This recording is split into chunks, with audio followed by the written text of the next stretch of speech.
Oi, eu sou Mari Matos e a gente está aqui hoje para mais um Power Papo.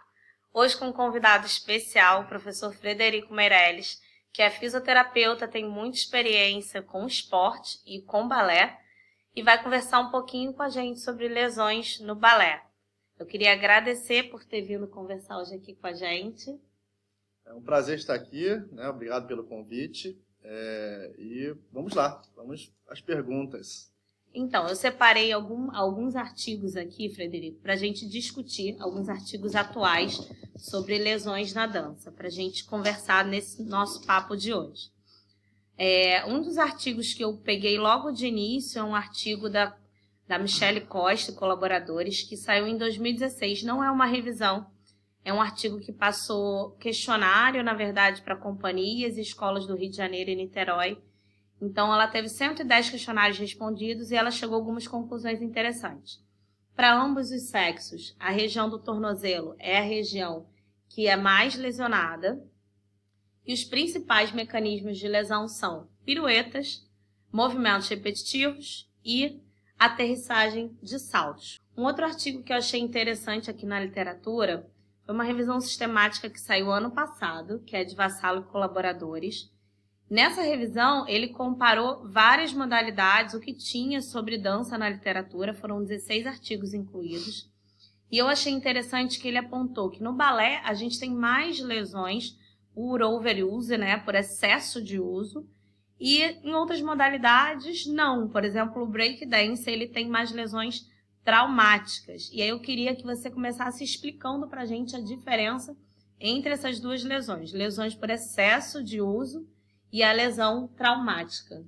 Então, eu acho que a própria modalidade, né, nos vai definir isso tudo. Então, quando a gente fala de bailarinas clássicas, né, que você falou, a gente tende a ter muito mais lesão por overuse. Por quê? Porque aquele treinamento repetitivo, né, maçante muitas das vezes, das bailarinas e dos bailarinos, acaba que a gente não consegue ter um tempo de descanso ideal, né? Qualquer atividade física que a gente faça, acaba que a gente tem uma sobrecarga, né, dos nossos tecidos corporais. Constante ali, né? Você não tem tempo de reparar aquilo e você está em constante uso da mesma musculatura, da mesma articulação o tempo inteiro, né? Isso. Então, eu falo até para os meus alunos, né, para os pacientes, que é a falta do descanso, né, dentro da periodização ideal dentro da atividade, né? Isso é outra coisa que a gente fala que depois a gente vai ter um outro Power Papo sobre isso, que é preparação física para dança, uma coisa que a gente não tem, que a gente não vê. Seria então, muito interessante. Isso, por isso a gente não vê esse tempo de descanso, né? A gente está sempre em constante pico de treinamento, de volume, carga o tempo inteiro lá em cima. Eu trabalho, né, com futebol, né? E a gente vê que o futebol hoje em dia, a gente vê um jogo, os atletas correm muito mais, né? Tem um desempenho físico muito maior.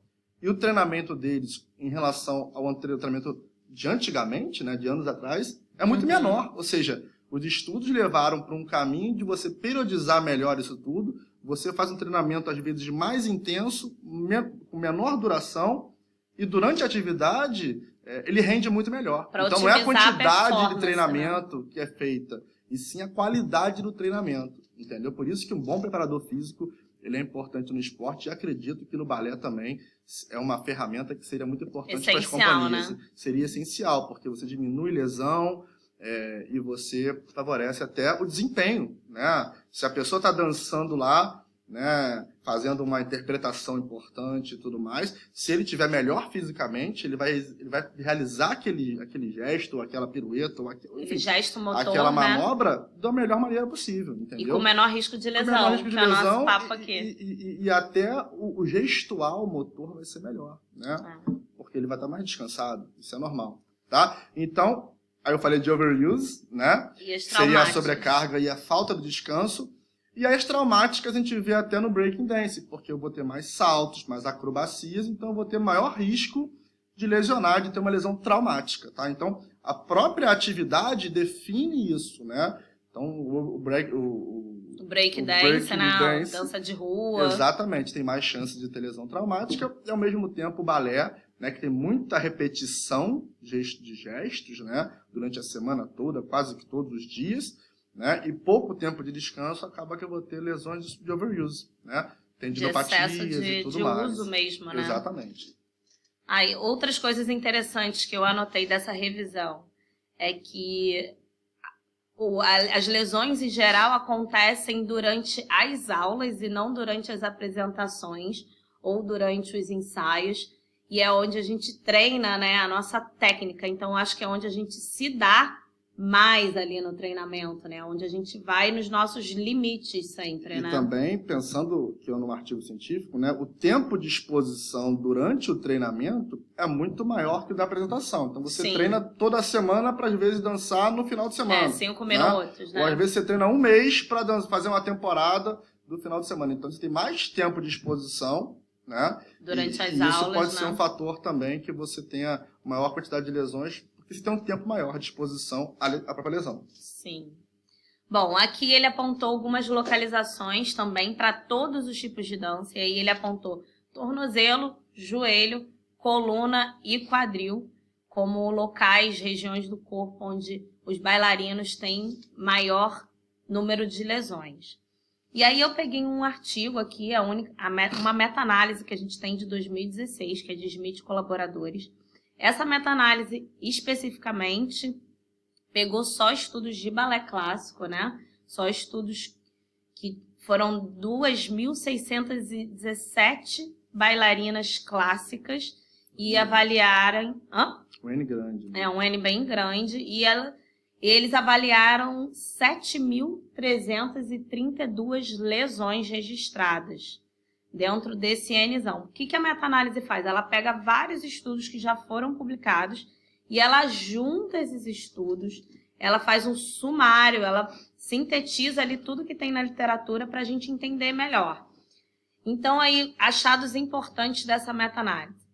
A maior parte das lesões aqui, deu até 50% das lesões, para lesões de posteriores de coxa. E aí eu queria que você falasse para a gente o mecanismo de lesão de posterior de coxa e por que isso acontece. Então, vamos lá. Engraçado, porque ela deu a maior quantidade de lesões, né, no balé clássico, não é isso que ela falou? No balé clássico. No balé clássico. E bate exatamente com o futebol. Né?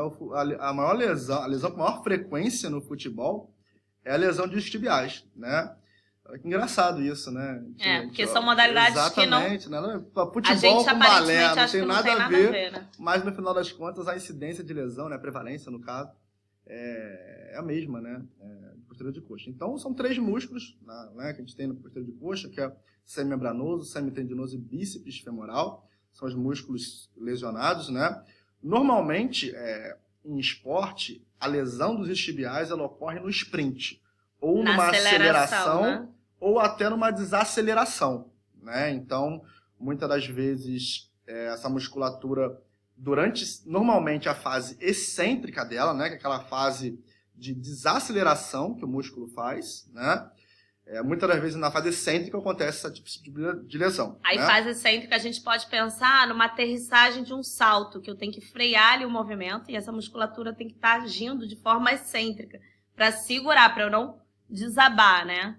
Na hora da descida de um salto, por exemplo. E na aceleração, quando eu acelero para saltar mesmo. Vou dar aquela corrida para fazer um salto. Corrida, aí, faço um tombê para deborrer rápido. Fisgada, e aí sabe que o músculo teve alguma ruptura, né? Algum estiramento que a gente chama. E outra coisa que a gente fica pensando é sobre o equilíbrio muscular, porque no balé a gente tende a trabalhar muito mais a musculatura anterior ali, da extensora de joelho, quadríceps ou flexora de quadril, para fazer os nossos grand-battements, do que a musculatura posterior. Então, eu fiquei pensando, será que existe um desequilíbrio entre forças, entre a musculatura extensora e flexora extensora de joelho e flexora de quadril, com a musculatura posterior, que faz o oposto, né, flexão de joelho e extensão de quadril? Você acha que isso pode ser um fator de risco para essa lesão?